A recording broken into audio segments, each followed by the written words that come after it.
Good afternoon, ladies and gentlemen. Hi, I'm Kevin, and I'm using kind of a new technology to do this, so you'll see me dragging things around. But I'm here to talk to you about creative activism and how that might be useful for your divestment campaign. And so that this video doesn't freeze all the time, we've just recorded it ahead of time. But I'll hop on at the end if we've got any questions and anything like that. So yeah, I'm really excited about this. I'm really passionate about this. So hopefully it can be useful to you in your work.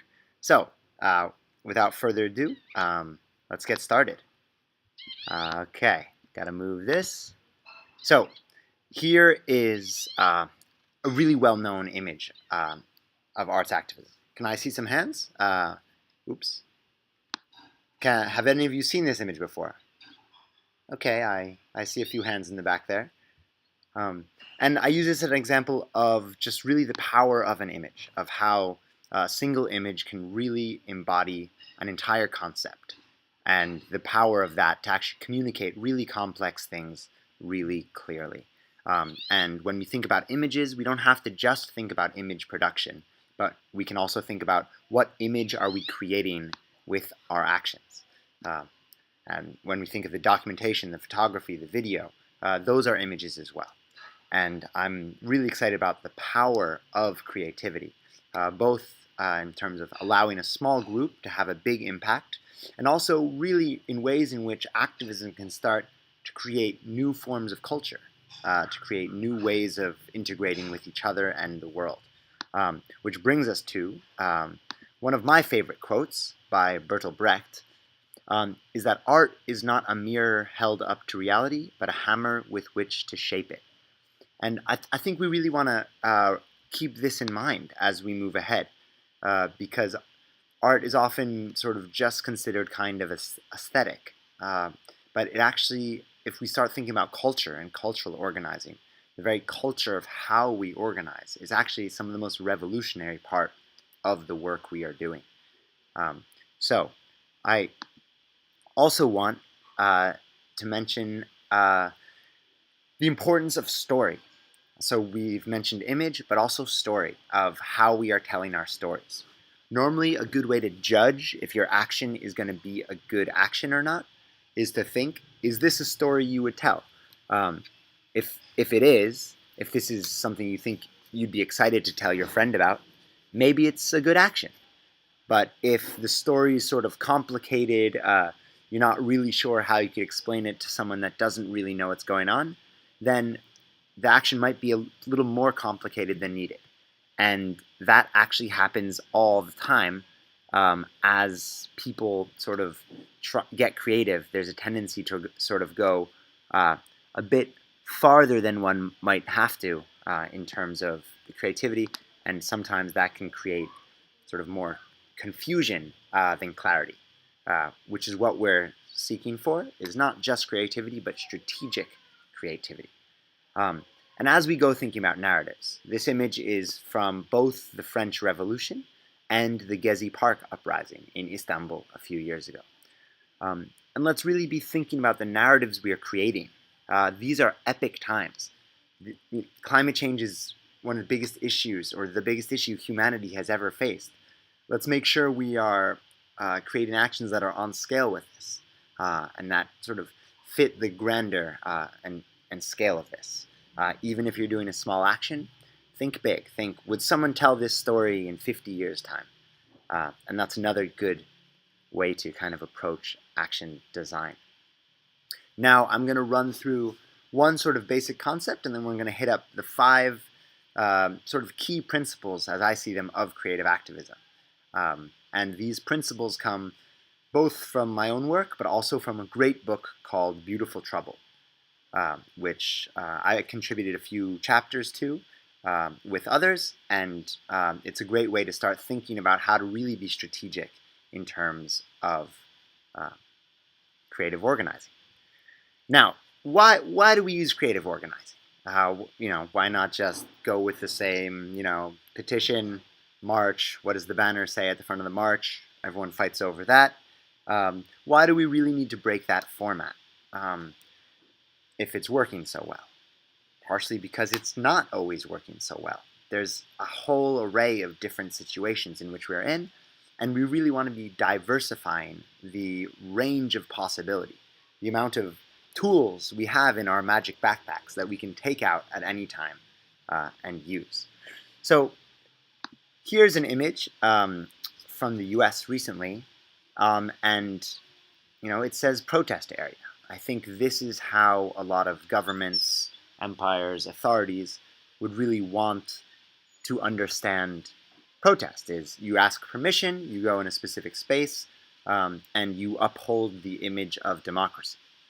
Whereas, so that's sort of the good activist. And then here is the bad activist that gets portrayed in the media. The media loves images like this. It's much easier to talk about violence than to actually talk about the issues.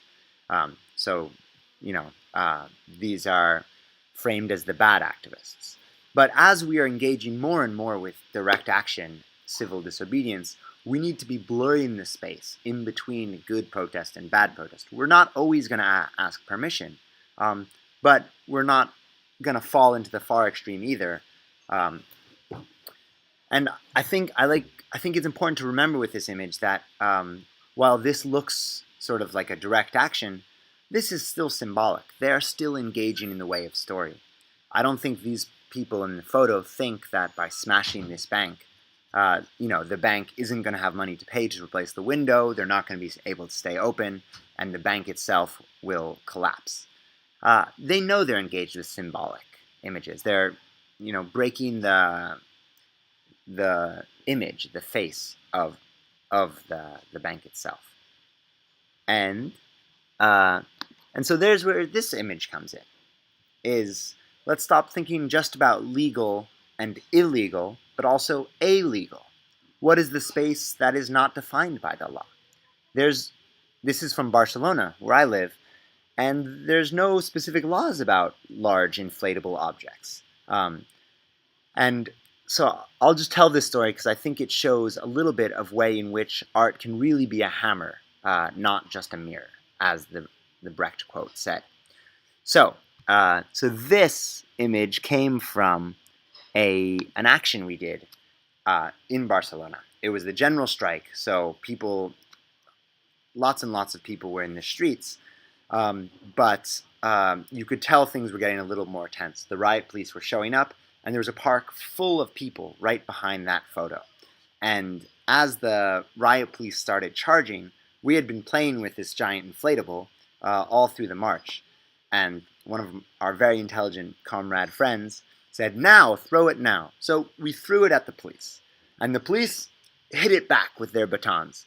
And then they hit it to the crowd. And then the crowd hit it back at the police. And then the police hit it back at the crowd back to the police. And suddenly both sides realized they were playing a game. And both sides realized they had no idea what to do. So the police then turned from attacking, marching on the crowd, they started attacking the cube, and they were hitting it with their sticks, and they looked ridiculous. It was hilarious. And then suddenly, finally, after a minute or so, they, contained the cube and got it down and deflated, but they didn't advance again. So actually, in the process, we had stopped a police charge without sort of falling into the classic, we have a line, you have a line, we go and fight each other. So creative activism, I think, is really about breaking that dichotomy of opposition and using a thing we like to call trickster logic. Is, you don't fight. You don't fight the opponent in the story. You change the story you are in. So a number of our examples are going to talk about that. But it was a very inspiring action, and brings us to one of our first points, is make change irresistible. Not only was the cube sort of successful in stopping it, it was also fun. We had been playing with it for hours, and people's faces lit up and were glowing. So really trying to transform what we understand protest to be, so that suddenly people are getting surprised that part of their brain that's making new neuron connections is being activated. And Here's another example, kind of similar. This is from the Flood Wall Street action we did. And,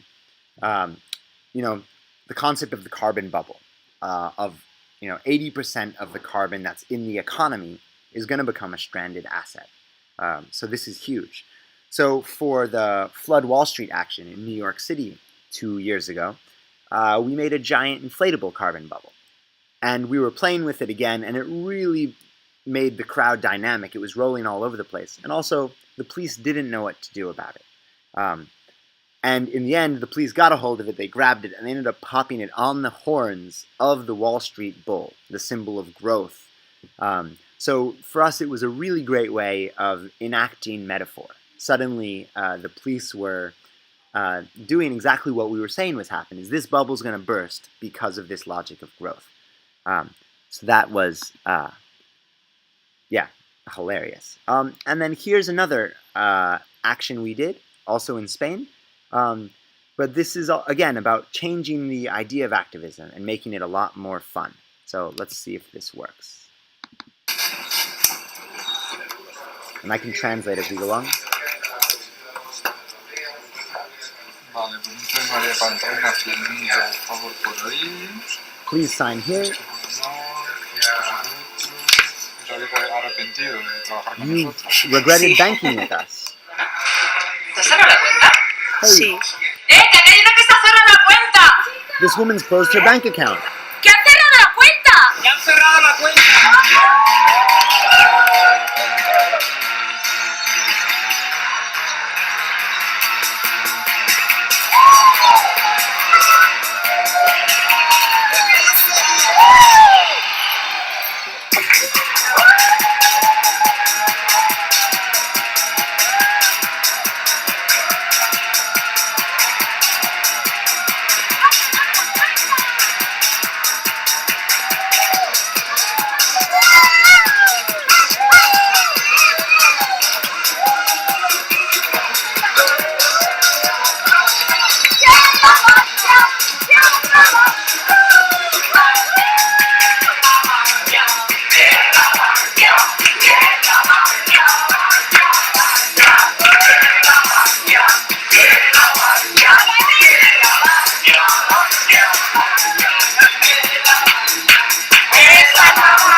So, that was also really fun. But it was a great way to subvert the logic of a space. The logic of a bank is you go in, you're quiet, you stand in line. And what we were really trying to say is that that came right after all of this public money had bailed out the banks. So we said, look, if this is a public space, we're going to use it how we want. And especially with divestment campaigns, I'm thinking about your targets. How to prevent them from framing us as the angry radical activists. And actually, that's a pretty hard image to fight against, because people like parties, they're having fun, and that got about 500,000 views in the first day. So it really, a little bit of creativity goes a long way. The whole action took us about 4 minutes and about 30 euros to do. But we rehearsed really well. We had all the documentation planned out. The guy cutting the credit card, the person with the disco ball, all of that. Everyone had a specific role that they were going to do in the action, and they tapped a camera person, said like, okay, now, boom. So we got all the shots we wanted. So really thinking about documentation as you develop your project is quite important. So next concept is speak from a place of power. In activism, there's sort of a tradition to fall into victimization. we are being oppressed. We are suffering by these corporations. But instead of accepting that frame that's been put on us as victims, no, we are the powerful ones. We're the ones that are resisting. We're going to win. So always going in with that logic. So here's a project we did called Cough for Coal, which this is on a Vattenfall, which is a Swedish, I'm sure you know about Vattenfall. This is on one of their advertisements. So we were trying to make a link to the health risks of coal.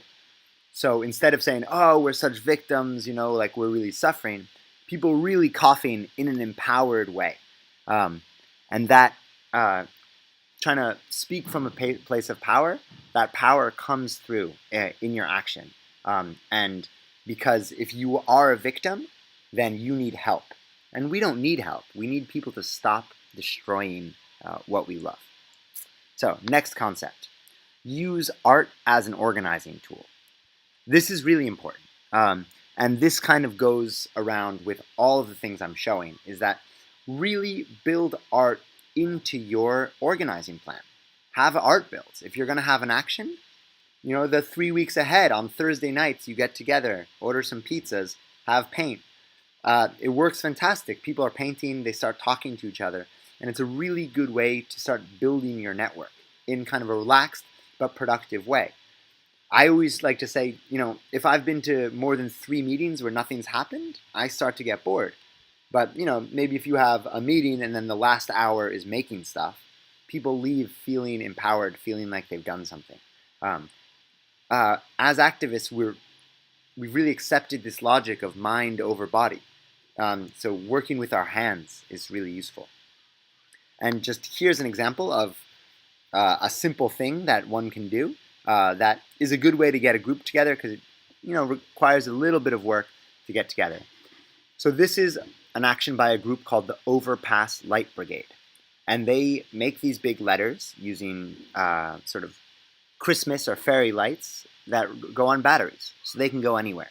And in the resources that I share after this session, there's a video on how to make them. They're not very hard, takes a little bit of time, not very expensive, but that's a good thing to start thinking about the images, in sort of irresistible images as well, but also, a few meetings to start building that stuff together. And next concept, and this is one of my favorites, I think, is make visible the invisible. Often what we're trying to do with I don't know what that is. Often what we're trying to do with activism is tell stories. And we're trying to tell stories that aren't being told. And more, I think the activism we're engaged with is less about sloganeering or radical social change and just about making sure people know what's actually happening. And there's a few really good creative tactics that can be done to just show what's really going on. Here's an action we did in the United States. We did a large street theater with about 100 people to kick off a march through Washington, D.C. And we made these really simple puppets of politicians and just put in their hands the amount of money they receive from the fossil fuel industry. Politicians, I don't think they like being portrayed as puppets as such. And we just wanted to make sure everyone knew just how much money they were receiving. Here's another example of making visible the invisible. This is a group from Barcelona, a wonderful collective called En Medio, and they do a lot of photographic direct action interventions. And this is, in particular, a group that was supporting families that were being evicted from banks. And so what they would do is they would go with the people that had been evicted or were being evicted, and together they would wheat paste their photograph onto the bank that was evicting them. So in a single photo, you get the person's face, you get the bank logo, and everybody that walks by and sees it knows the story, can read the few sentences about it, and they connect much more with the person than with the bank logo. So that was another way to sort of show the faces behind who's actually being affected. Here's another tactic that works pretty well, is guerrilla projection. Basically, this is a really good illegal space in a lot of cities. It's not really illegal to project onto things. So if you can rent a projector, find something, maybe project onto your target. There's a great group that projected images from anti-Vattenfall protests onto the Vattenfall headquarters in Stockholm, for example.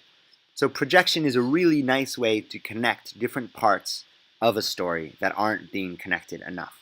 Maybe the faces of the communities in resistance across the world being projected onto the banks that are funding it. And then here's another one. And this comes from the Divestment Creative Action Manual that I put together 2 years ago, I guess. And this will be in your resources as well. And it's called Le Menu du Jour. Offer people what they're already having. And this is a Swedish group that decided to just show up to events dressed like waiters, so they look quite formal, and ask people if they want coal or oil. Most people say no. And then you say, oh, well, that's ironic because you already do have that in your portfolio. So that's a nice sort of guerrilla tactic to respectfully crash posh events. Another tactic of making visible the invisible is a group in Australia has been doing this a bit, of printing out things that look like ATM screens and just putting them on ATMs. So you can really target a specific bank and say, do you want to invest in coal-fired power plants, foreclose homes, bankroll climate change, or do you want to divest? So that might work well, especially on university campuses where there might not be so many ATMs. And those ATMs might well be connected to one of your targets. And the last example I'm going to give about making visible the invisible is a tactic many of you probably know about already called subvertising.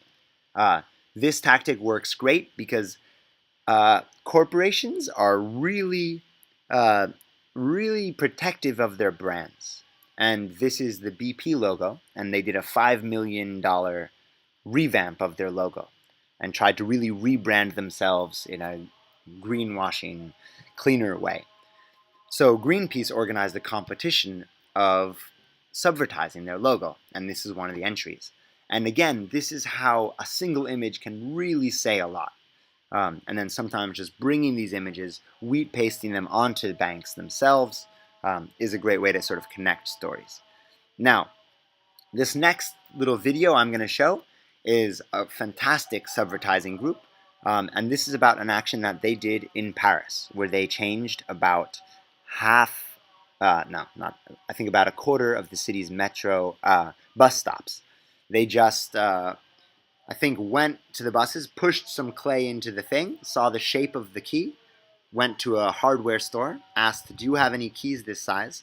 And then with that, they were able to open up the bus stops and change the advertisements. So let's take a look at that.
I really like that.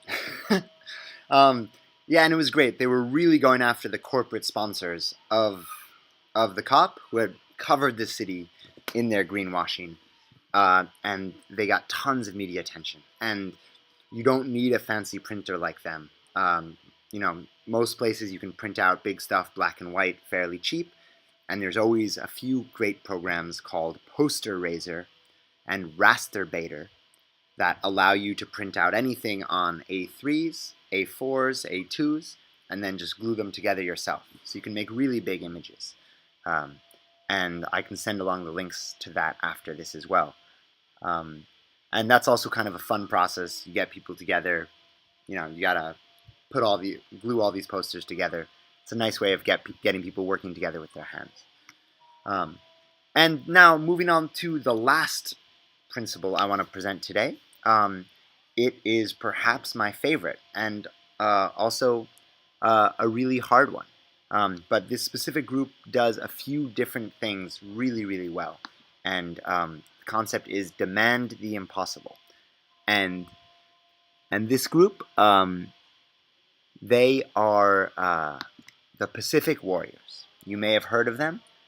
It is a group of different people from small island nations that come together to organize to try to stop coal. So they were planning a boat action where they were going to build traditional canoes and blockade the world's largest coal port with those traditional canoes. So here's this. What do you need to take on a $60 billion fossil fuel industry? We've got 5 traditional canoes, 30 Pacific warriors from 12 island nations, and a ton of support from around the world. And we're going to win. This is trickster logic at its best. You don't accept the frame of that's impossible. If we did with climate, we would all be pretty sad. And they also really embraced another principle really well, which is one of the 5, but I forgot to make a slide for it, which is reframe. Don't accept the frame you are put in. The frame is sort of the way in which you are looked at. And the Pacific Islanders really did this well because they said they're constantly viewed as the victim. And they said, look, we are not drowning, we are fighting. They're a proud warrior culture. They're speaking from a place of power. And I'm going to end with this action because I think they did so many of these things so beautifully. I also want to mention that in the process of preparing for this action, they resurrected almost lost traditions. On some of these islands, traditional canoes hadn't been built in years. So they had to have intergenerational organizing. They worked with elders. They found people that could ask the trees if they wanted to participate in the action. And then together, they built the boats, which was a long process, but really brought the communities together and really meant that everyone that helped build the process itself, build the boat itself, felt deeply connected to whoever was on it when they were there in front of the coal plant. And the action was incredible. They succeeded in stopping about 10 out of 11 coal barges that day, and got a ton of support for the cause of small island nations from around the world. So they were incredibly successful in demanding the impossible. And I think we should all take inspiration from them as we try to do just those things. So in review, sorry, this isn't the prettiest slide. Make change irresistible. Use aesthetics tactfully to engage your audience. Activism can be seductive. Use that. People really want change, but maybe they haven't found their place in traditional forms of activism. Think about who your targets could be. We did a project where we also built boats, and we found that all of these people that would come to our events were people that were fishermen or boating clubs. So they weren't particularly involved with climate, but because we were using a tool that responded with them, they ended up coming to our events anyway. Use art as an organizing tool. Build the art into the making. Build the making of art into your organizing plan. Use it as a way to build your group. Nothing activist gold, the most important thing is a small or large group of people that connect to each other, know each other, and respect each other, and can work well together. Really think about cultivating friendships as part of the priorities of your work. Next, make visible the invisible. I showed a few examples of that. But use art to get people talking about something that people aren't talking about yet, but should be. This is a great case for divestment. Many people probably don't really realize even that their university pensions or university endowments or anything or city pension funds are invested in these things that are actively destroying our future. And there's a real case there to be made around these prestigious organizations claiming to be doing good for our future and building towards a better world, while at the same time doing the opposite. So really just making sure people know about it is good. So think about a few things you could do, maybe just to make sure that this gets on the front page of your local newspaper. Reframe. This is perhaps some of the most important stuff.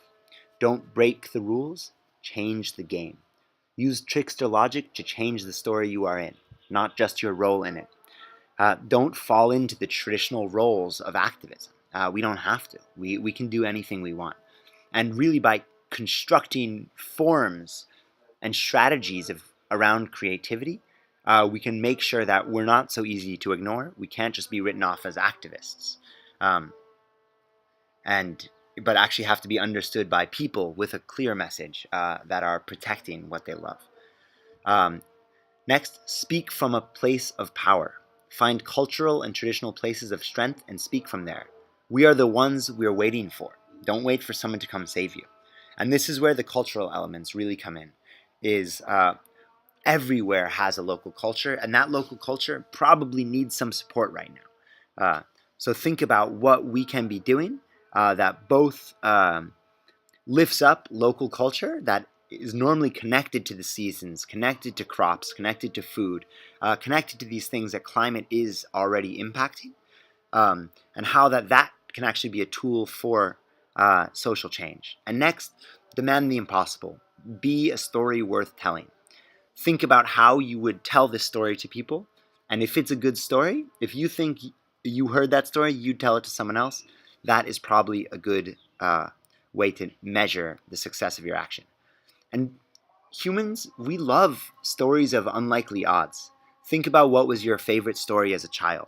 Often it's the small heroes, the Frodos of the world, the unlikely heroes that come through against all odds and in the end succeed. Well, in climate, we are in just that place. We are up against all odds and facing a really scary situation. So let's embrace that trickster logic and demand the impossible and not accept what reality has been prescribed to us. So with that, thank you very much for listening, I hope. Maybe you've been talking the whole time. I can't tell. But I'm going to hop on Skype now, and we can have a few questions. And I hope this has been enjoyable and useful. And I'll make sure to get some resources sent out to you afterwards. Cool, thanks. And in case you can't tell, I'm calling from Morocco, and it's Friday, so we're listening to the calls to prayer. Thanks.